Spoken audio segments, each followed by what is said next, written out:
একবার ছেলের দিকে তাকিয়ে আরমান আহমেদকে এভাবে হঠাৎ রাজি হওয়ার কারণ জিজ্ঞেস করলে তিনি বললেন, পড়াশোনার দিক চিন্তা করে প্রথমে না করেছিল। তাছাড়াও মেয়ের বয়স অল্প, এইসব বিষয়ে সিদ্ধান্ত নেওয়াটা তার পক্ষে কিছুটা কঠিন। রাজিয়া বেগম একথা শুনে সন্তুষ্ট হলেন কিছুটা। তাছাড়াও মেয়েটা দেখতে শুনতে খারাপ না, যদিও ছবি দেখেছেন তিনি, তবে চুলটা বেশ ছোট, তাই এবার আর কিছু বললেন না তিনি। ভেবেছিলেন চক্করে হয়তো তার ছেলে চিরকুমারী রয়ে যাবে, কিন্তু সেই ভয় আর নেই। আরমান আহমেদ ছেলেকে জিজ্ঞেস করলেন, সব তো ঠিক এখন, তাহলে কবে বিয়েটা করতে চাচ্ছ?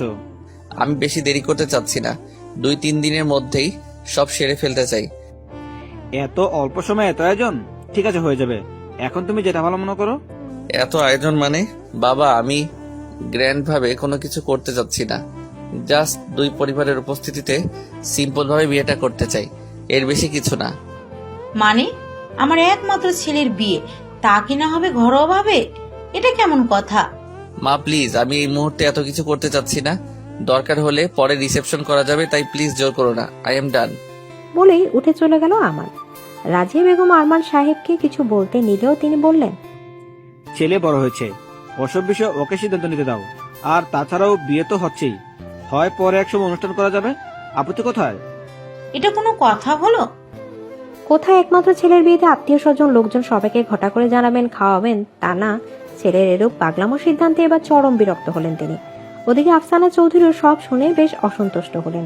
একটা মাত্র মেয়ের বিয়েতে তার কত শখ আহ্লাদ ছিল, আর কিছুই হবে না।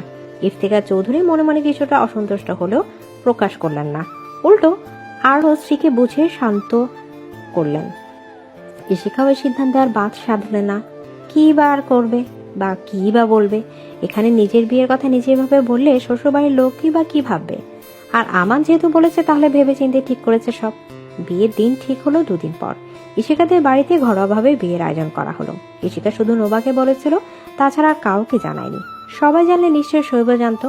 আর এত কিছু জানার পর শোয়েবকে বিয়ের কথাটা জানানো তার কাছে ঠিক মনে হয়নি। কে জানে আবার যদি কোনো ঝামেলা করে। আমান যদিও বলেছিল, তারপরও ইশিকা জানায়নি। লাল জামদানি শাড়ি হালকা কিছু গয়না পরিয়ে সাজিয়ে ইশিকাকে বাসর ঘরে নিয়ে এলো নোভা। শুধু আরমান আহমেদ, আমান আর তার এক বন্ধু উপস্থিত আছে বিয়েতে। ইশিকাকে দেখে আমানের তো প্রায় মাথা ঘুরে যাবার উপক্রম। লাল শাড়িতে কি সুন্দর লাগছে মেয়েটাকে, পুরো নতুন বউ। ইশিকা আর চোখে আমানকে দেখলো। ফর্সা শরীরে মেরুন পাঞ্জাবিতে অসাধারণ লাগছে দেখতে তাকে। এই ছেলে যা পরে তাই ক্রাশ। ইশিকার আমানের দিকে চোখে চোখ পড়তেই আমান 2 আঙুল দিয়ে ইশারা করে দারুণ লাগছে বোঝালো। ইশিকা লজ্জা পেয়ে হাসলো। বিয়ের কার্য সম্পূর্ণ হয়ে গেলে খাওয়া দাওয়ার পালা শেষে এবার বিদায়ের পালা। ইফতেখার চৌধুরী ছলছল চোখে আরমান আহমেদের হাত ধরে বললেন, ভাই, মেয়েটা আমার বড় আদরে, ছোট থেকেই তুলোই মুড়ে রাখার মতো করে রেখেছি, কখনো একটা ফুলের টোকাও দেয়নি। এখন মেয়েটাকে আপনার হাতে তুলে দিলাম, ওকে নিজের মেয়ের মতোই করে রাখবেন। আপনার মেয়ে এখন আমার বাড়ি বউ না, বরং আমারও মেয়ে। আপনি চিন্তা করবেন না, আমাদের কাছে সুখে থাকবে সে। আফসানা চৌধুরী মেয়েকে ধরে সামনে কেঁদেই যাচ্ছে। আগে যতই মুখে বিয়ে বিয়ে করুক, এখন বুঝতে পারছে নিজের মেয়েকে পরের ঘরে পাঠানোর কষ্টটা। ওদিকে ইয়ানও কাঁদছে, তার একটা মাত্র বোন। কত খুনসুটি দুষ্টুমি মাখা সময় কাটিয়েছে তার সাথে। ইয়ান আর মাকে ধরেই সেটাও কাঁদছে। কাঁদতে কাঁদতে একেবারে হেঁচকে উঠে গেছে, বুকটা ভীষণ পুড়ছে আপন মানুষগুলোকে ছেড়ে যেতে। ইফতেখার চৌধুরী আমানের কাছে গিয়ে ধরা গলায় বললেন, আমার মেয়েটাকে কখনো কষ্ট দিও না বাবা। বলে হু হু করে দিলেন। আমান ইফতেখার চৌধুরীকে কোনো মতে শান্ত করলেন। এবার ইশিকা বাবাকে জাপটে ধরে হাউমা করে কাঁদতে লাগলো। এরপর আমানরা বিদায় নিয়ে ইশিকাকে এক প্রকার ধরাধরি করে আমান কোলে করে নিয়ে গাড়িতে বসালো। এরই মধ্যে ইশিকা কান্নার তোড়ে কখন যে অজ্ঞান হয়ে গেছে নিজেও জানে না।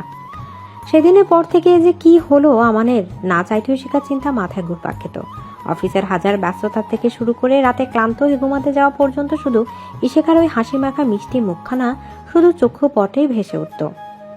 আর ওই বাচ্চাদের মতো কথাগুলো মনে পড়তে আনমনে হেসে উঠত। একদিন আমানের পিএ জাহিদ একটা প্রজেক্ট নিয়ে ডিসকাসের সময় হঠাৎ ইশিকার কথা মনে পড়তে আমান আনমনে শব্দ করে হেসে ওঠে। তাই দেখে জাহিদ ব্রু কুচকে সন্দেহের দৃষ্টিতে হাসির কারণ জিজ্ঞেস করলে আমার থতমত খেয়ে কিছু বলে কাটিয়ে দেয়। কিন্তু জাহিদের মনে খটকা লাগে, কারণ সে জানে আমার কাজের উপর খুব দায়িত্বশীল। তার এমন কাজের ক্ষেত্রে অন্য মনস্কতা কখনোই দেখেনি সে।